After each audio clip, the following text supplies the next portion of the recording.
On opening night tonight, the one and only Antonia Preble, the hottest actress around right now, and star of Outrageous and West Side, which is back on our screens, and the huge personality that is Colin Mathura-Jeffrey. My first guest tonight is probably the hottest young actress in the country at the moment. She is best known for her role as Loretta West in the hit comedy drama Outrageous Fortune, and is now playing Rita West in the prequel West Side. She is, of course, Antonia Preble. Welcome.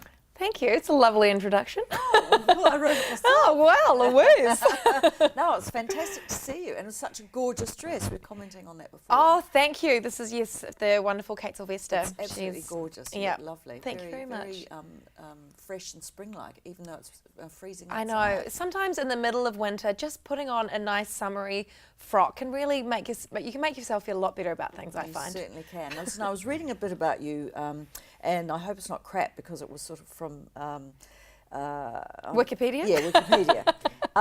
But it said that you speak fluent French. Oh, yes. Well, it's potentially a slight exaggeration, but I did do French all through high school. Okay. And then at university as Okay, well. yeah. And then Well, that's a bit like me, and I can speak fluent French when I drink a lot.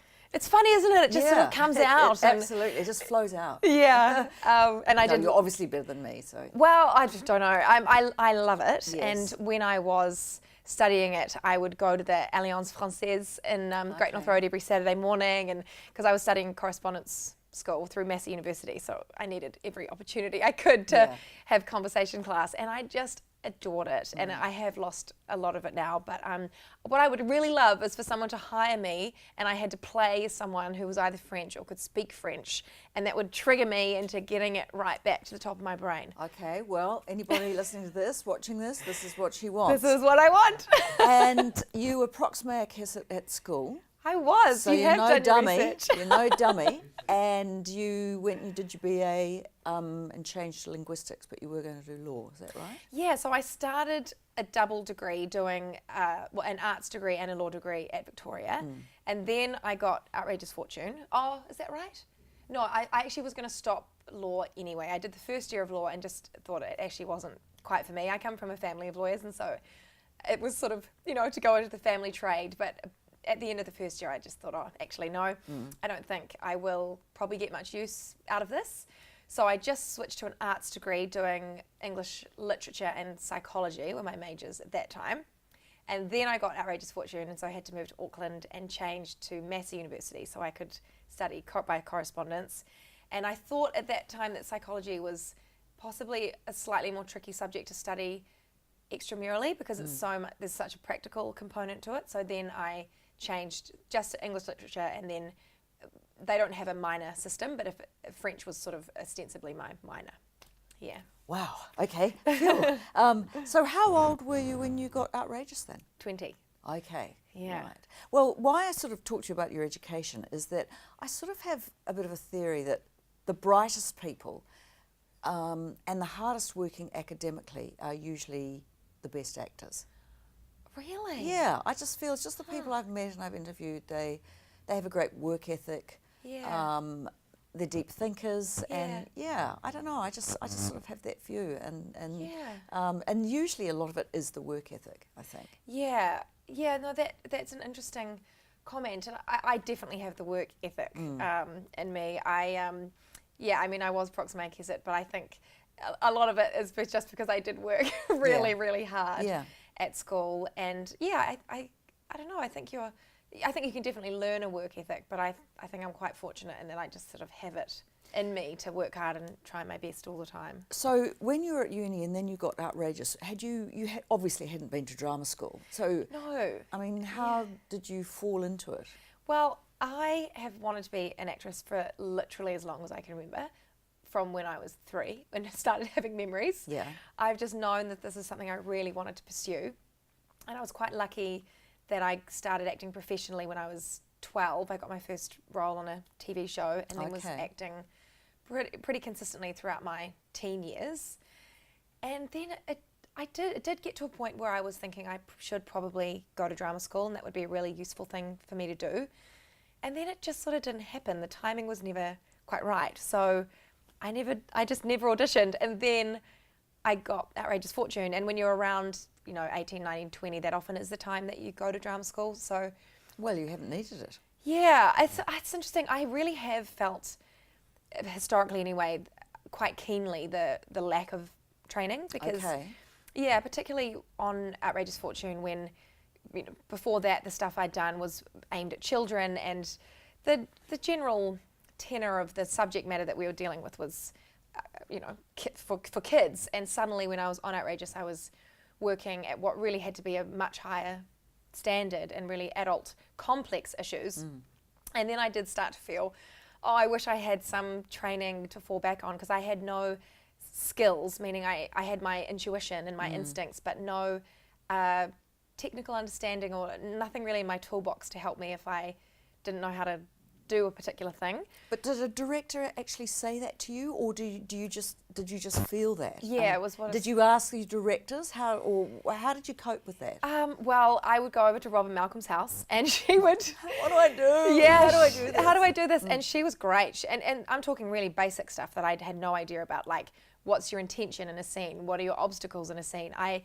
It's weird. Even I look back now, I go, why didn't I just read some acting books? Because I'm a voracious reader, and I love learning via reading, and it just never occurred to me to read any acting books. I don't know where that was from, but anyway, so she helped me a lot. And then when I finished Outrageous and started going to America, I actually kind of redefined that for myself as my sabbatical.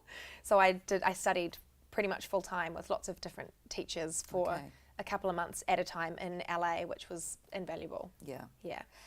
But do you feel that really it was Outrageous that really changed your life and put you on the map? 100%. What a Yeah. fantastic role that was. I know. I just feel so lucky Yeah. to have been part of the show that when we started, we had no idea it was going to be what it was. So big. Yeah, and it was such a formative time in my life. I did it from when I was 20 to 26. And yeah, I feel it really gave me a career. I mean, I had worked consistently before that, but as a child, so it's a very different thing to be able to have a career as an adult.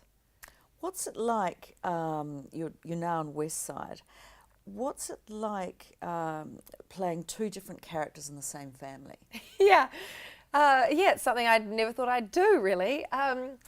Well, it's a funny one because it actually sounds more complex and confusing in theory, whereas in practice, once you get over the hump of, oh my gosh, I'm playing my old character's grandmother, then I'm just playing a character in a show. Yes. And West Side, although it's in the same set as Outrageous Fortune, it feels very, very different. So when I'm in the flow of it, it's fine. I don't really think about it. So you've obviously had a huge amount of time in television.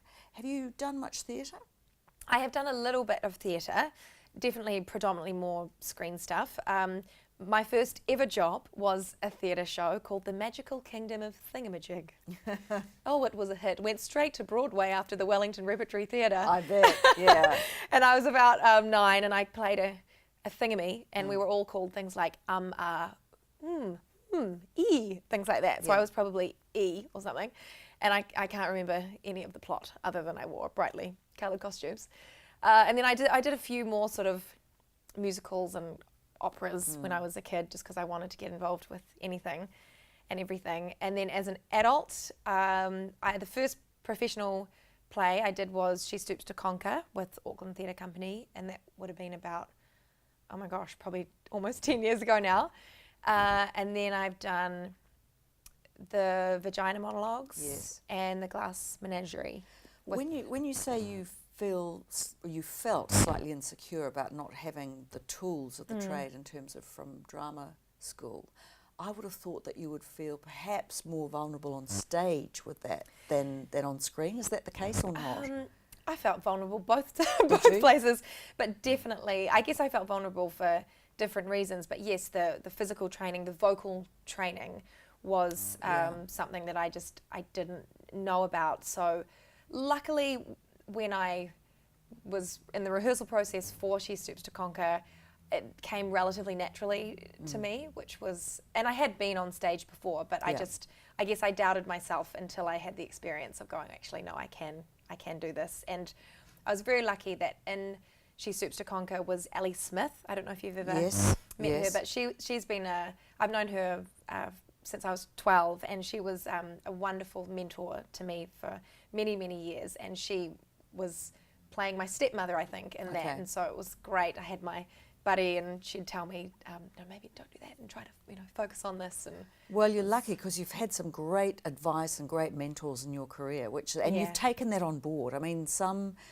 kids or young actors wouldn't. They think, oh, look, they know it all. But you're obviously a bit of a Yeah. sponge, and you do take advice, which is great. oh yeah, I'm up for any and all advice from people who've done it and succeeded in it, and who know more than me. I think, oh well, I want to develop and have the kind of career or have the kind of skill and prowess that you have. So yeah, tell me how to do it. Now, somebody told me that you'd given birth 5 times on screen. Is that correct? That's correct. How have you done your research for that?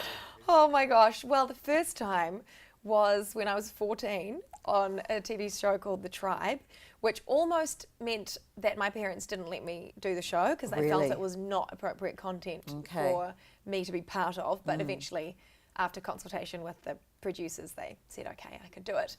So for that one, I think I just talked to my mum a lot. I talked to the makeup artist who I was close to, and she'd had children, but I don't remember watching any footage of births. Any I think gory people, details? Yeah, people probably thought that wasn't appropriate for me.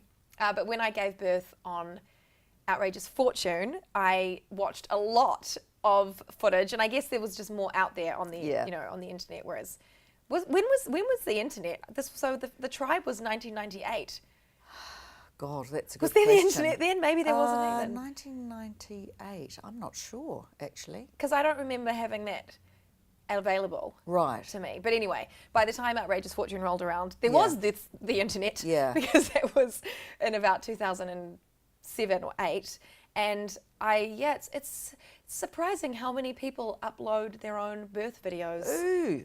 onto the internet, Louise. Yuck. Yeah. So Ugh. it's a hive of information. The only thing I think about in terms of the internet, apart from stuff like that, is that it was so easy when you're at school to plagiarise because, you know what I mean? Yeah. In essays and stuff, Cole's notes and all that sort of Yes. stuff, because all we had were these lame old files in the library. I mean, because I'm far older than you are, and now, at uni and everything, you've got to be original. You have to come up with your own Just such bloody a pain. thoughts. Yeah. What a shame. You have to work for your degree. I know. Rats. And I just heard from someone who's in not school C this year, year 11, that you're not allowed to wear watches anymore in exams because it might be an Apple Watch that has information. Oh, okay. And you have to tie your hair up because apparently there are these tiny, tiny earbud things that work wirelessly that you can get information on. You're kidding. Yeah. That's incredible. So you can still write on your thigh, which was the thing to do when I was at school for the cheaters. That's bizarre. Yeah. Okay, well, you learn something every day. Hey, look, we've run out of time, but it's been so lovely to talk to you. Oh, you too. Thanks for having me. No, you're just having the most incredible career, which I can only see keeping on going up and up. And I just wish you all the best of luck. Thank you so much, Louise. Appreciate it. Let's take a look at some of the theatre for the month of August. Chicago is coming to Auckland and Wellington, one of my all-time favourite musicals. This is a strictly limited season, so don't miss out. A nightclub singer, a double murderess, a smooth-talking lawyer, and a jail full of sin. It all comes to life at the Civic. Chicago is the longest-running musical revival in Broadway history. Set in the Prohibition era of Chicago, it's the story of Roxy Hart who murders her lover after he threatens to walk out on her. It is musical theatre at its best, a story of social satire, intrigue, love, betrayal, rivalry and friendship. An absolute must. Burn Her is the new offering from playwright Sam Brooks at the Q. And that's all I'm saying about that. If you are an Agatha Christie fan, you will be crossing the bridge to see Towards Zero from 26th of July to August 4 at the Pump House Theatre in Takapuna. Set in Cornwall, Lady Tressilian has invited guests to her home for a house party, but, of course, it's all part of a carefully laid plan for murder. As is typical with Christie, there are multiple suspects, motives, means and red herrings. It's a story of rivalry, passion and revenge. Don't forget Here, produced by the Silo at the Herald Theatre with the incomparable Rema Tuiate. Isaac returns home from a 3-year stint in Afghanistan to discover his suburban family engaged in a war of their own. It's family dysfunction at its most bonkers. Mother has given up cooking and cleaning, the brother is transitioning, and the father is being force-fed estrogen-laden smoothies. Just like our house, really. At the Basement Theatre is Near-Death Experience. Tabby has a near-death experience and she's fallen in love with a chicken-headed god called Carl Jung. Tabby is resuscitated but is determined to pursue her new love. It's described as a tragic comedy that triumphs over despair. Finally, in Wellington, don't forget WTF, or Women's Theatre Festival, celebrating the 125th anniversary of women's suffrage, which showcases women's playwrights, directors, designers, actors, dancers, musicians and theatre workers. Christchurch, you are in for a treat with Stephen King's Misery, playing from the 4th of August.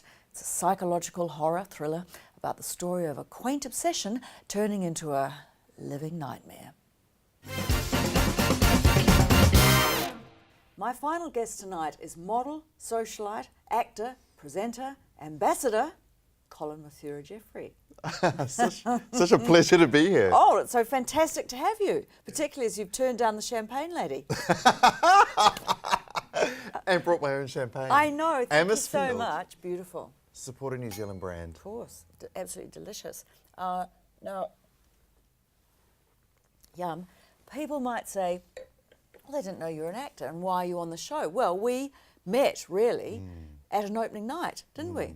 Yeah, exactly. And But you are an actor. You have, I, yeah. So, I would never say I'm an actor because I really revere actors. I am a personality that has acted in movies. right. Well, lucky you. And I'm lucky. I'm very lucky because scripts are offered to me. So, you know, they give me a script and they say, we have a character, we think you could play it. Fantastic. So I'm very, very lucky. And then I go into hard negotiations and then they're like, what have we done? Because I know that they already want me. So I'm You like, are an absolute hard ass when it comes. You're a real businessman, aren't you, wheeler dealer? You Because have to I'm be. not. I'm useless and hopeless. But you really are. I mean, you keep saying to me, "Hey, you should be doing this. You should be getting this. You should be asking for this." And I'm like, "Oh." And why do I say that? Well, because I don't, and because I'm. No, because I value your currency, because you come with currency. And what happens is when a client hires the likes of you or myself, what they do is they devalue the currency when knowing what we're worth. And I don't allow people to get away with that. Yeah, but it's also the thing about actors as well. Actors don't have as much self-belief half the time as. But they shouldn't need to. And the problem is, I think a lot of the problem that actors have, I was going to say we actors, but actors have, is bad agency representation. I just think they're lousy agents.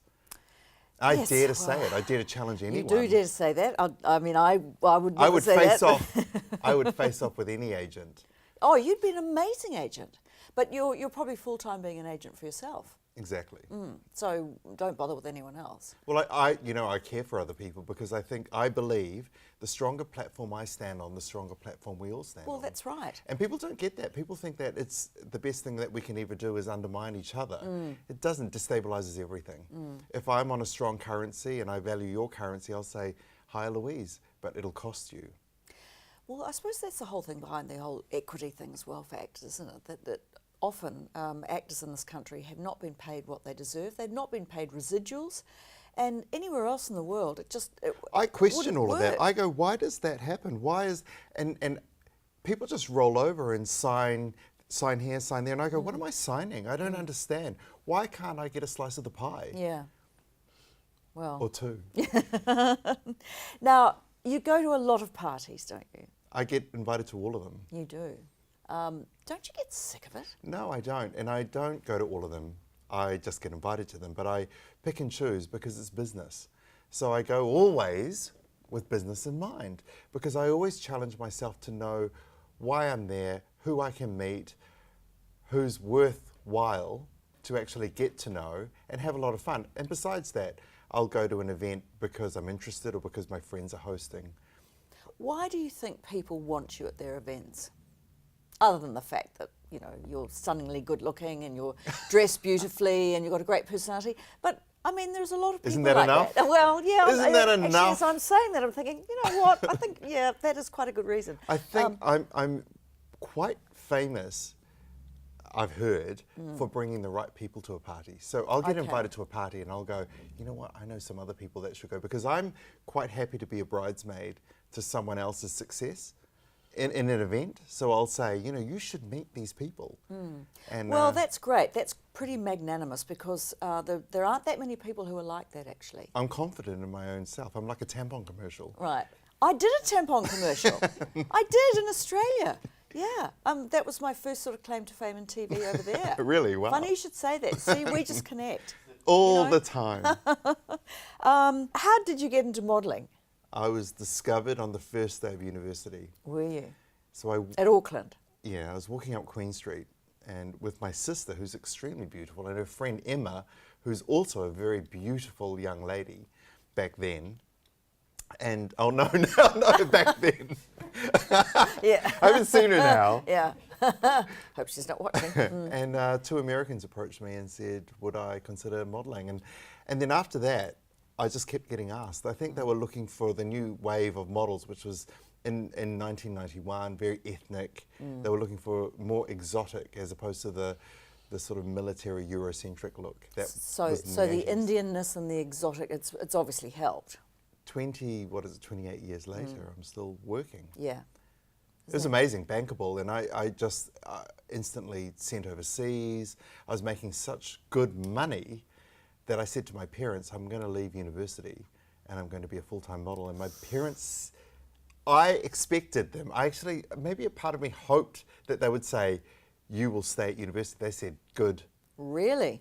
And they challenged me. They said, if you're going to do it, be the best in your job. Okay. And so, I remember going back to my bedroom, lying on my bed, horrified that they did that to me. And I said to my mum the other day, I said, why did you do that to me? And she said, we gave you a long rope. Yeah, yeah. Well, it certainly worked out for you. What are the best doors that have opened for you? I think the best doors that have opened for me are the doors I've opened for myself, because there's a lot of self-satisfaction when you win over situations which you necessarily thought that you couldn't win. So I think I've always wanted financial freedom, and I've always wanted the freedom to travel anywhere I wanted at any time, and I have that. And I actually love the potential to want new things, because I think that in order to grow as a human and be youthful like yourself as an actor is to actually challenge yourself to just go for new things, new opportunities all the time. And it keeps you young and it keeps you relevant. Well, young in your own mind. It obviously doesn't keep you young, but it keeps you... But who wants to be young? I think be young at heart. But I don't. People have said to me ridiculous things like, you can never be 25 again, Colin. And I'm 46. I would never want to be 25 again, ever. I only want to be I don't know. 46. I wouldn't mind. I think 25 would be pretty good. Really? Yeah, I do. I really do. I think it'd be good. Anyway, so tell me about the Great New Zealand Dance Masala. So the Great New Zealand Dance Masala is a dance show, a contemporary dance show, which I was quite shocked to be invited to host. And it's a show about opening up to New Zealanders to do Bollywood type dances. So it wasn't your idea? No, no. They okay. just put the prop in and then they had to reverse back and hire me, which cost them. Of course it did. And has that been fun? It was enormous fun because I got to work with the community that, you know, often in my turn of events I don't often associate with. So much fun. I loved it. I had a good laugh. So the Indian community, do they, weird question, but do they accept you? Oh, incredibly. Okay. I just am told, ego is a funny thing when it comes to someone like myself, where people think I'm just so ego driven. But when someone says to me that they really just enjoy my successes, Yeah. and it really inspires their children, etc., etc., I'm really, really moved, and it really hits me deep. And then the opportunities that are afforded to me, like last year I had dinner with the President of India. So, Wow. things come my way and I really do set up to help people. The other thing is the charity. You have a couple of charities that are very close to you. Yeah, dementia, Alzheimer's New Zealand. My grandmother passed away and she had Alzheimer's. So My mother did. yeah, so I'd love to introduce you to the Alzheimer's New Zealand people, because being a little bit famous, as you know, all You the talking about charity. me or you? You. A little bit. It's like somebody the other day said in a magazine, she's high profile-ish. Yeah. Being a lot famous means that charities throw themselves at you and take and take and take. And I just got sick of it.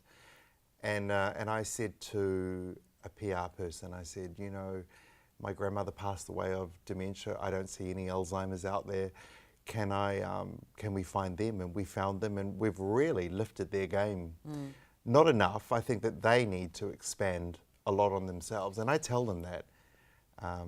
But they're wonderful. They're a wonderful charity to be involved with. Oh, it certainly is a wonderful charity. And they do so much community-based work. Well, I mean, look, we've got an ageing population, and for some reason, I don't know why, more and more people seem to be getting Alzheimer's. But I think there is light at the end of the tunnel. I do sincerely believe maybe in our lifetime there will be a cure for it. 100%. I'm right with you there. One of the first meetings I had, I brought that up just in a conversation. I said, I believe that there could be light at the end of the tunnel. And then I was told by someone in the committee, I'm not to say that again. And I really bit back and Why? said, you can't tell me what I can and can't say, because I have the freedom to hope. And she goes, we don't work in hope. And I said, you don't work in hope, but I do. I certainly do. Yeah. Whenever I forget where I've parked my car in the car park, that's when I'm I hoping know. for a cure. But we think that. We throw these sort of statements about dementia and Alzheimer's, like, I forgot to do this, have I got Alzheimer's? And it's like... It's scary. But that's not Alzheimer's. It's forgetting how to look at a watch. Yeah. That's Alzheimer's. Yeah. And that's what I learned in this, being associated with such an incredible charity. I'd love to introduce you. Right, I'd love to be introduced. I think you're fabulous. I really do. You're a great guy. You look gorgeous. You can be my agent anytime you like, because earn me a bit more money. And thank you so much for coming along. Really, really appreciate it. Is it over? It is. I don't want it to be over. Well, we can carry on when, after this. We've still got half a bottle of champagne. Fabulous. I'm feeling like a bit of showbiz goss, so let's finish tonight's show with a look at some classic Hollywood couples to find love, just 'cause we can. Clark Gable and Carole Lombard. They met on the set of Ben-Hur in 1924 and married in 1939. They bought a 20-acre ranch and tried to live the simple life despite being the highest paid celebrity couple of their day. Clark suggested she might do a goodwill tour to raise war bonds for the war effort, but her plane crashed in Las Vegas, killing her and 21 others. Gable hit the booze, tried to kill himself, while Lombard's dog never left his side after her death. Two-time Oscar winner and stage legend Vivien Leigh and Laurence Olivier. They fell in love as Romeo and Juliet in 1935 and married in 1940. They starred in many stage productions, with Olivier often directing, but Leigh suffered from bipolar disorder and tuberculosis. Their 20-year marriage ended in divorce in 1960, but Leigh kept Olivier's photo on her dressing table after they divorced and kept the title Lady Olivier. Spencer Tracy and Katharine Hepburn. They met and fell in love while working together in 1942 and made 8 more films together while having a 26-year affair. A Catholic, Tracy never divorced his wife and never publicly acknowledged his love for Hepburn. He died of a heart attack a few weeks after their last movie together, Guess Who's Coming to Dinner. Hepburn avoided his funeral out of respect for his family, but never watched the movie because it was his last. Humphrey Bogart and Lauren Bacall. They met and fell in love on set in 1944. Bacall was 19 and Bogart was 44. A year later, Bogart divorced his wife and they married. They had 2 children, but Bogey died of cancer in 1957 at age 57. Their relationship was marred by mutual infidelity, his with his hairdresser and hers with Frank Sinatra. but theirs is a show business love story that endures in the public imagination to this day. Yay! Don't you just love stories like those? That's all for this week.